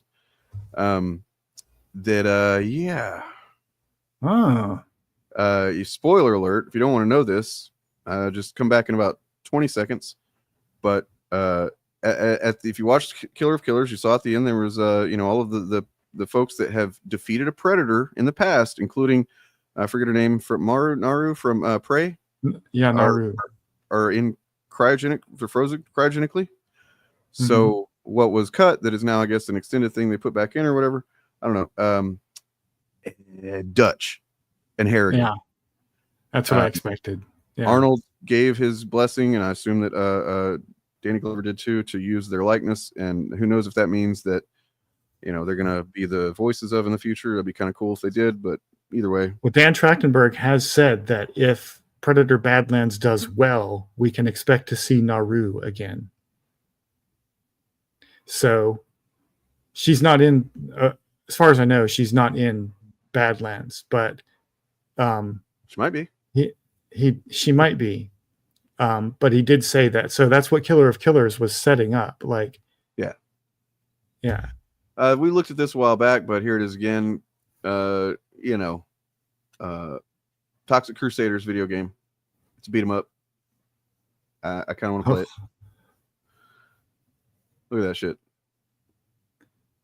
TMNT style, fucking Double Dragon style, just side scrolling, beating them up. It's finally coming out. Looks pretty good. Nice. There's that. Robert Kirkman responds to criticism about Invincible show's animation. I haven't watched this. Yeah, I think that the animation, not in my house. No, I think that the animation is going to improve from season to season as we work better with the overseas studios. The overseas studios get a better handle on what we're trying to do. You'll see if you pay attention, like every show evolves from season to season. I will say, the animation is absolutely rad. I think that anybody who watched that Conquest fight at the end of season 3 kind of sees like where the show is going and the heights that the show can achieve. And we're hoping to hit those high points more and more as the show progresses. So we'll just, you know, we'll just have to see. Yeah, that he's responding to some bullshit criticism, in my opinion, of people who are cherry picking clips from the first season or 2 of Invincible that look fantastic, right? Of course, at the same time, they had a lot more time on season 1 than they have on any subsequent season. Yeah. You know, it was just because it was the first season. There was no, you know, they started working on it a long time ago. But yeah, it's there's a lot of videos doing fucking clickbait bullshit about like, oh, it's so fucking bad now, it's so insulting, and it's like comparing, you know, one specific moment of something that doesn't look, you know, exactly amazing to something else that did or whatever. And it's like, yeah. No, I mean, I don't give a shit, man. I enjoyed, for the most part, that first MK movie. I definitely was at the end of it like, now do it right this next time. Do the real one. You know, and if they don't fucking kill that fucking made up character from the first one, I hope he dies just like Johnny Cage did in the fucking Mortal Kombat Annihilation at the very beginning. They need to fucking kill him. I'm sorry. Like, Lewis, the main character, Lewis Tan's character. He's great, but he's literally got plot armor. Like his power is plot armor. Yeah, but I mean, yeah, it was good to have, and I think they might maybe because it was good. They needed to have an entry character, right? And it's kind of smart to do it in a new character, but now the entry character is very obviously Johnny fucking Cage. It's a weird choice. It may take me a while to get used to Carl Urban as Johnny Cage. I don't, because clearly he's not doing all the fighting. You know what I mean? Yeah, he's also a bit older than I would expect Johnny Cage to be. Well, that's part of it, though, is that he's, you know, he was big in the 90s and shit. That's kind of how, you know, you saw the trailer, right? Yeah. Yeah. So I mean, like he's kind of watered down now. That actually makes it better to me than just like a guy who's in his prime. But like still, just knowing that he's not doing virtually any of the fighting scenes probably and stuff, that kind of takes it away a little bit for me. But you know, maybe his performance will be just enough to do it. But yeah, I mean, literally, he, you know, well, I mean, I guess he's New Zealander, but like doing Kano, an Australian would be, yeah. Although Kano was an Australian until the first Mortal Kombat movie. He was never said. Yeah, that's true. And then they just hired an Australian, and so suddenly Kano is now Australian forevermore. That's fair. I mean, look, I love fucking Carl Urban, man. He's fucking great. Like, give this guy all the work. I honestly, even slightly miscast, I'm fine with it. You know what I mean? Like, yeah, I think he's one of the few actors I think who has the I've been in every franchise badge. Like he's been in Marvel. Star Wars. I don't think he's not in Star Wars yet. I could be wrong, but he's been in Star Trek. He's been in Marvel. He's been in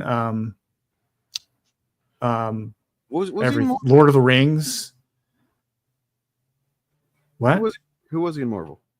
He was I forget his name, but he was the character in Thor Ragnarok who was the no, yeah, you're right. Fucking Scourge the Executioner. Yes. I'm sorry, I completely forgot. That was, I mean, it was underutilized, but he did have a big epic fucking, you know, redemption at the end and stuff. He's the white Samuel L. Jackson. Okay, I mean, I don't really see that, but it's kind of true. He's what I call that guy. He's one of those that guy actors, which is where they're not like super famous, but they've been in everything. So whenever they pop up on screen, you go, "Oh, it's that guy!" Yeah. Behold my stuff. Yeah. Right. Like, I mean, honestly, for such a small role that Scourge had in Thor Ragnarok, it was a pretty good arc. Like, he starts off as just like an opportunist. I've got a video script, partial one, about him, and then also I was going to talk about DJ from Last Jedi as being like the opportunist characters, right? The kind of like, I don't really have a stake in this. I'm just going to take advantage of the situation, right? And like, and how those play out differently. Because obviously DJ just plays it straight to the end. He didn't give a fuck. But you know, when it comes down to it, fucking Scourge's like, you know what? Fuck this. I'm gonna kill these motherfuckers. I'm just gonna go out with my guns, Tex and ass or whatever. Yeah, good stuff. So he has been in some. He's done voice roles in DC animated films. True. Oh, it was Des in- Troy. That's what it was. Not Texas. It's Yeah. from Texas. He's been in Star Trek. He's been in Lord of the Rings. He's been in Marvel. He's been in the Riddick movies. I'm looking at his IMDb right now. So he's on his way to being a part of every franchise. I think all he has to hit is like Star Wars and Fast and the Furious and Jurassic Park. Yeah. So I'm gonna save this one RX for a few minutes because I do want to talk about those. Yeah. So moving on here. Got Welcome to Derry, which is done by the what's his name that did the movies. I feel like the second one kind of a little bit, but it wasn't bad. It just wasn't the ending or it didn't live up to what I hoped, I suppose. It Part 2. Yeah. I didn't. It was okay.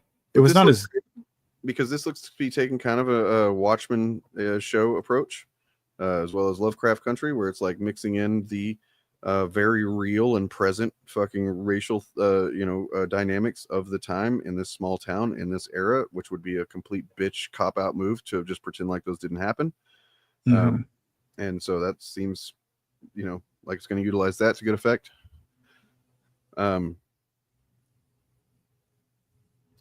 Yeah, Urban is bones. Yeah, absolutely. Wife took everything but my bones. my wife got the whole planet in the divorce.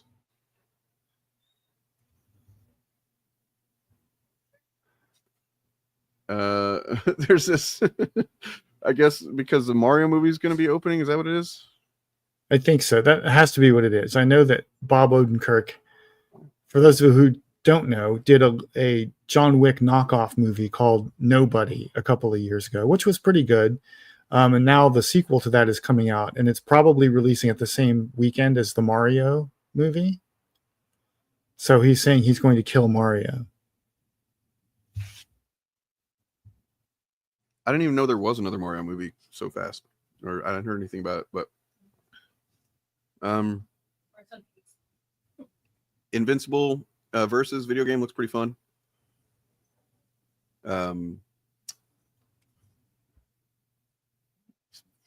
Fantastic Four stuff. South Park is funny again, guys. Comedy is legal again. Yeah, they legalized comedy. Oh, but wait, there was people that kept saying legalized comedy. They don't like it now.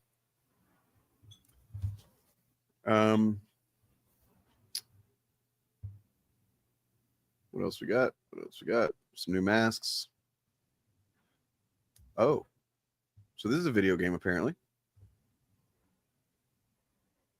Got Beta Ray Bill, Silver Surfer fighting with some Sentinels. You got Galactus in the background. Okay. Okay.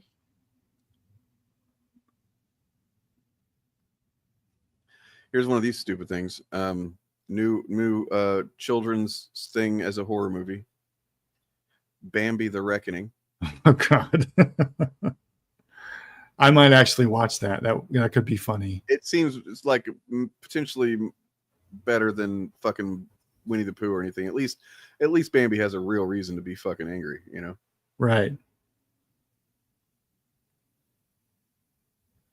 I mean, I thought they would have more like clearly laid out stuff here. The new Spartacus show. I never really did watch much of the original, so.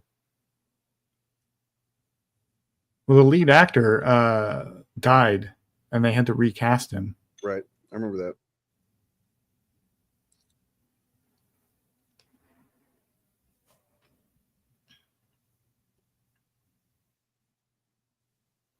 All right, so let's talk about these.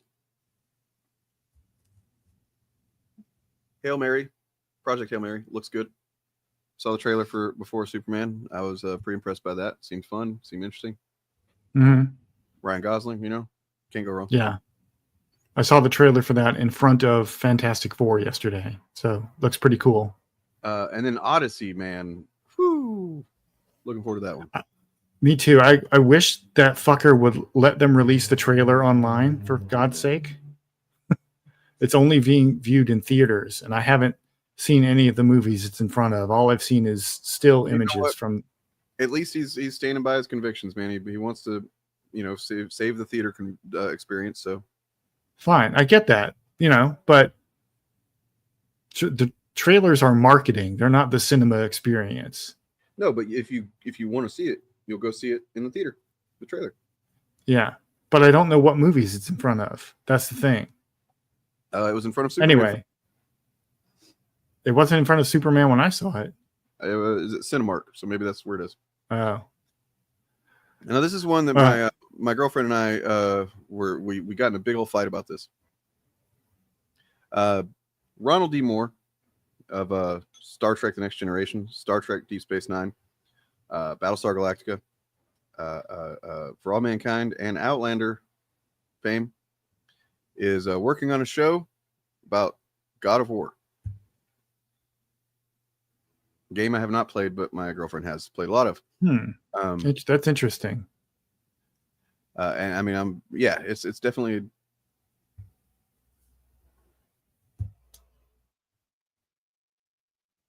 You muted for a second there. Yeah, I know. She's telling me what her issue is if I didn't remember it or something.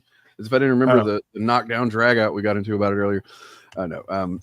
She's just like, no, because he apparently it is starting with the Ragnarok storyline, which is him and Boy, and she thinks that they should go back further and show him with his wife and stuff before all that. And I got no dog in the fight. I got a lot of trust in Ronald D. Moore though. Yeah. So it'll be part of his backstory. They'll touch on it and maybe show it in a flashback. Probably. His original family, Nolan being a boomer. Yeah. No one's not old enough to be a boomer. He's a Gen Xer. You want Odyssey to be historically accurate, bro? I got some news for you. It didn't really happen, bro.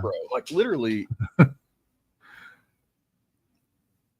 It's one of the most defined by not being literally history and is told on a grand scale and retold with parts of it are. That was like a big what I think Jay Kung means here is they want it to be like the costuming to be period accurate and that kind of stuff. All the magic and gods and stuff like so. I think Nolan is probably not going to include all the supernatural elements, which I think will make. I think he won't because he did like that. That was my complaint with the Dark Knight movies, where he wanted. That's a problem, man. Like, wow. What? I feel like that would be a problem for me to watch that movie and not see the supernatural elements that I am familiar with. Yeah, me too. So I suspect he's going to downplay them in some way because that's just what he does. But whatever. It looks awesome. And there's already people complaining about the woke casting. So. Oh, yeah.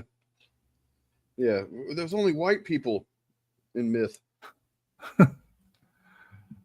Oh, this is disturbing news. Apparently, the theme song to Peacemaker season 2 is different. Yeah, I was watching an interview yesterday where they were making fun of Frank Grillo because apparently he's not a very good dancer, which is funny because he's a martial artist. So the learning curve should not be as steep as it would be for other actors. That could just be a gimmick they're going with, and he's actually a great dancer. But that was the joke in the interview. And now I have some legitimately upsetting news. I did not know this before now. Fuck. Despite being one of Marvel's most critically and commercially successful comics, Ultimate Spider-Man will be ending in December 2024. I don't think that's right. 2025. 2025. Yeah. As a massive crossover called Ultimate Endgame Limbs. Damn.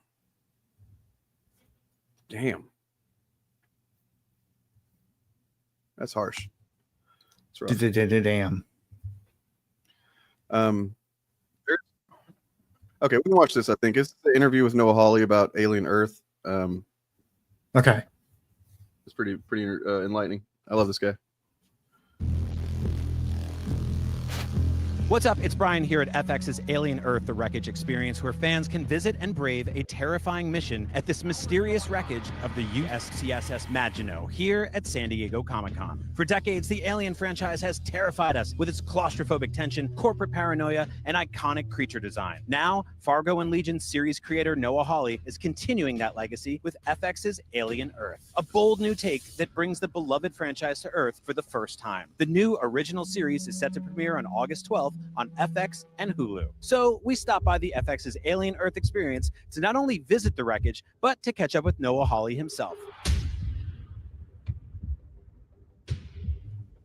Presented by FX's Alien Earth. Noah, it's very nice to meet you, man. So you become known for taking beloved IPs and doing something original with them. You did it with Fargo. What was sort of your guiding principle approaching FX's Alien Earth? Well, so much of it, I think the experience of watching something is the feelings that they gave me when I watched them. And then figuring out how to make you, the audience, feel the same thing while telling you a totally different story. So an Alien movie is a 2-hour survival story. The goal is for one or more humans to survive. The main question in the show is, can humanity survive? What aspects of the original Alien film did you feel were sacred and untouchable? You can't mess with the creature. Every stage of the creature's life cycle. So I knew I couldn't mess with the silhouette. The monster is sacred. But in the beginning, the question was, what do they do? We don't know how they eat or how they reproduce, or, you know, at every step of the way, it's like, well, what's the worst version? You know, and when we went through the design process with Weta, get the question, pointy teeth or flat teeth? And I was like, oh, flat teeth are so much worse. That feels like it would be painful versus the pointy teeth. Plus, it gives it a more human smile, which feels more uncomfortable. FX's Alien Earth, the Wreckage Experience here at San Diego Comic-Con hints at Prodigy Corp as a new player alongside longtime Alien Corporation Weyland Yutani. What can you tell us about the forces at play? There's a surprisingly little mythology in the 7 Alien movies about how humanity is organized. So this idea that we were in this moment where you have these 5 corporations and they're all trying to figure out what the next stage of evolution is for humanity. Is it neural implants, enhancement to your biological form? Is it AI? Or is it this transhumanism of a human consciousness downloaded into a synthetic body? Yeah, I loved how the pilot opens with, 5 companies run everything. I was like, oh boy, I hope that never happens. You and me both, brother. Noah, thank you so much. I guess the only thing left for me to do is survive FX's Alien Earth experience here at Comic-Con. So yeah, let's go. There you go. I'm pretty happy about that. I trust that guy. Me too. The alien teeth thing is so weird to me because when he first said it, I was like, flat, and then it shows it, and I'm like, oh yeah. Right. Makes more sense.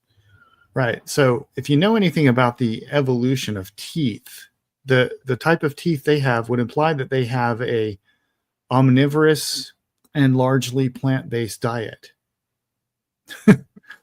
Yeah.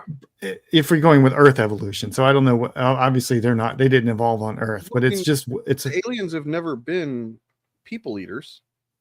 Yeah. So I mean that's like they have claws to dig their way out of the chest cavity, but that's it. They're never just like munching on some dudes. So that's be interesting to see how they go with that. I watched the new trailer. I didn't realize that goddamn Justified is in it. Timothy Olyphant. Yeah, he plays. I believe he plays an android. I don't think so. He looks like, he might, but he looks like he's playing some kind of military type leader guy. I don't know. We'll see.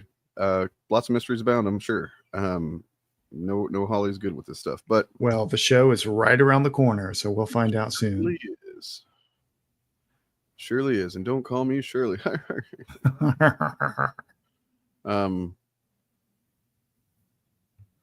So James Gunn teases more Superman characters in Peacemaker Season 2 beyond Guy Gardner and Hot Girl. So there's that.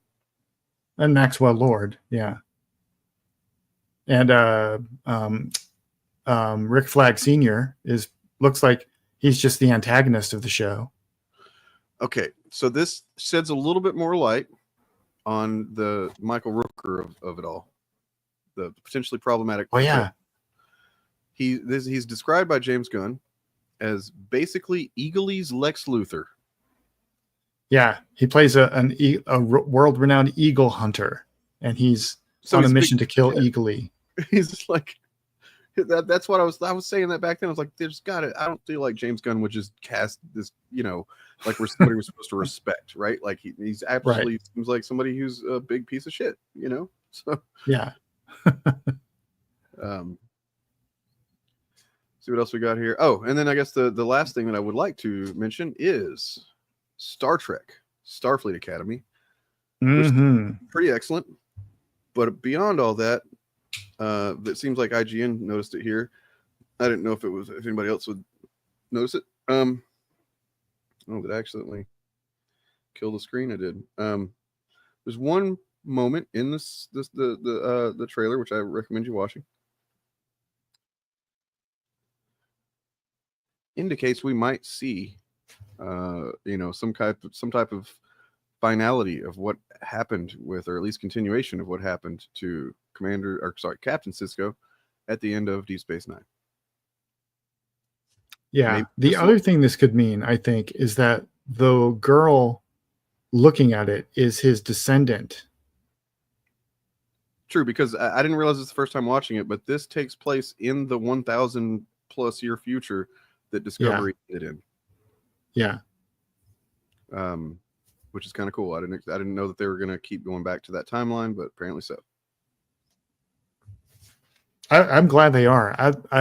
I've always wanted the Star Trek franchise to keep going further into the future instead of doing all the nostalgia stuff. As good as Strange New Worlds is, and as good as Discovery was when it, started out and so forth. The proper place, in my opinion, for Star Trek to be going is always into the future and what comes next. Yeah. So yeah, you might be right. Could be both of those things. It could be she is his descendant, and we're going to find out more about what happened to him. Yeah, I mean, I feel like this is there for a reason, But and if they're going to do something, now would be the time. I don't think that Avery Brooks is getting any younger. I think he's probably doing okay generally, but who knows? He's got to be in his 60s by now. Would love to see him back though. Fucking legend. Yeah. So on that note, let's talk about the new mythology. We got another 12 minutes or so. I'd like to give you the floor to talk about what the direction your channel is taking.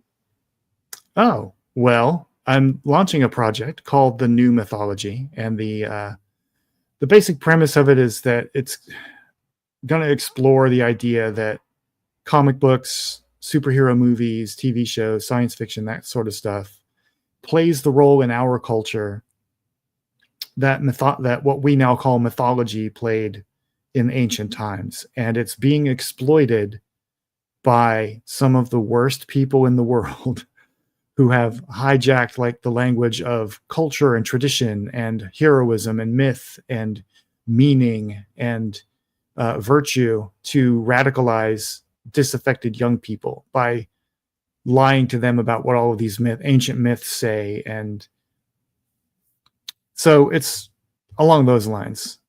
If you go on YouTube and do a search for a phrase like masculine heroes or classical heroism or stoicism or anything like this, you're going to find a lot of content from very right-wing people who are often hiding their power level, who are steering the conversation about those concepts towards the Jordan Peterson of it all.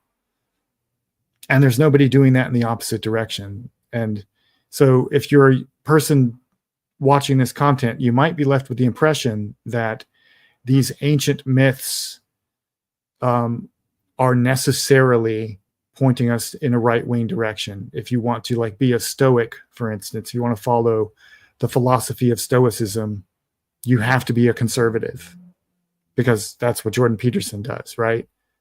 And all of the video content you'll find that explores the connections between ancient myth and modern media will talk about how the ancient myth is full of traditional masculine heroes, and modern movies are killing the traditional masculine hero and turning like Thor into a pussy, right? Or stuff like that. And I want to push back against that, because our inherited mythology has always been nuanced, and virtues like empathy and diversity, equity, and inclusion are as ancient as honor or courage or any of the other shit that these guys pump into their content. So that's what I want to do. I want to explore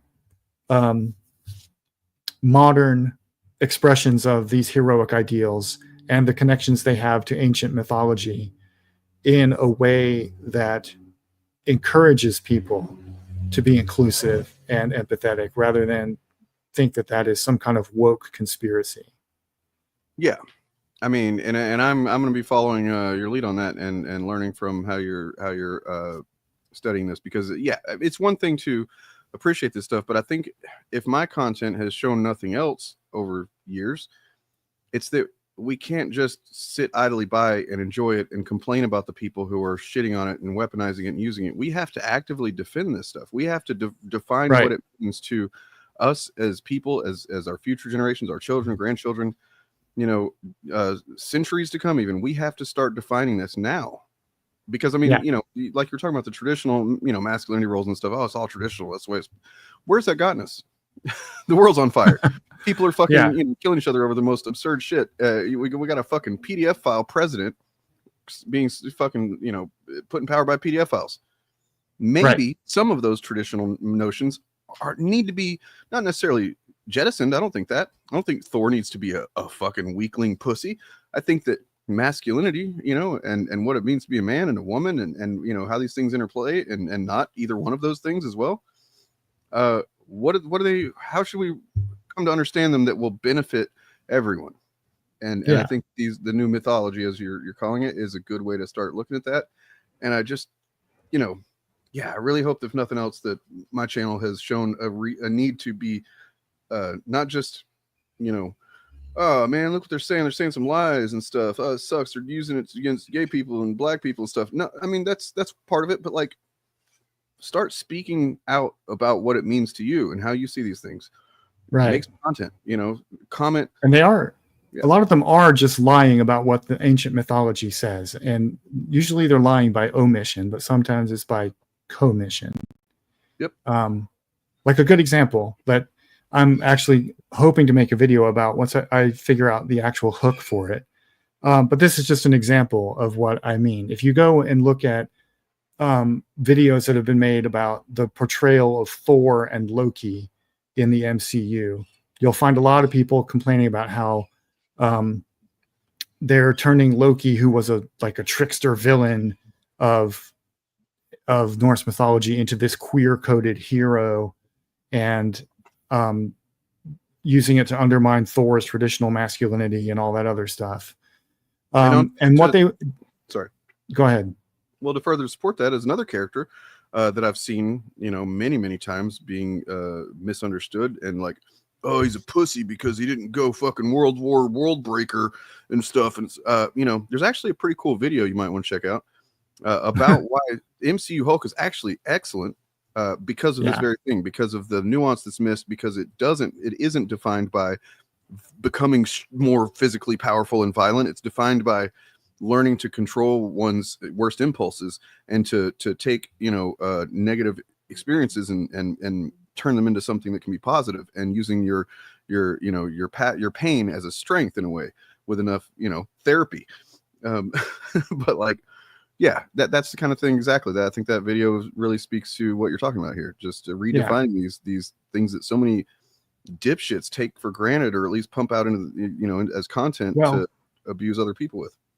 Yeah, so like what I was leading up to is that if you go to look at what the stories about Loki and Thor and Odin are in Norse mythology, like for instance in the Poetic Edda, which is one of the main sources we have for Norse mythology, you will find a story in which Loki is going to each of the gods of Asgard and challenging them on their hypocrisy. And it takes the form of like a big party, and it's a call and response thing where he says something insulting about one of the gods, and then they insult him back, and then he calls them on their hypocrisy, saying like why are you better than me because you did the same thing as me? And when he talks to Odin's argument against Loki is basically that he's a degenerate Tiefler, because Loki lived as a woman in Midgard and gave birth to children and like transed himself, right? And then so Loki's response to Odin is like,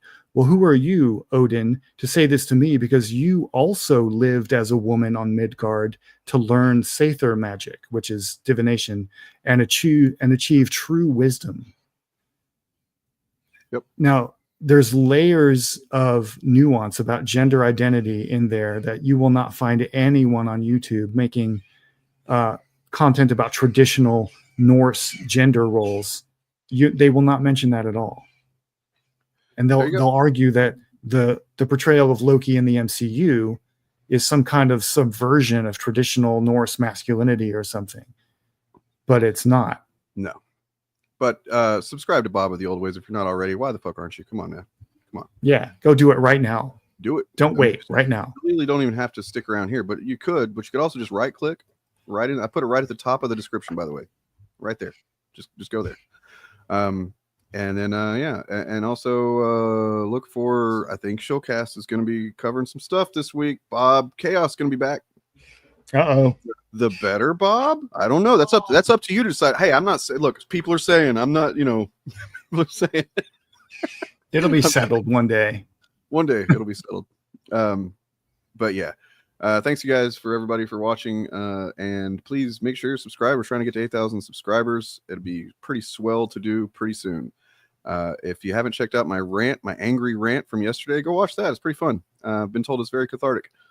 Definitely felt cathartic. So yeah, take care of yourselves and one another. Don't be a PDF file, and don't support presidents that are PDF files. That's the one I'm going to say. It's hot take.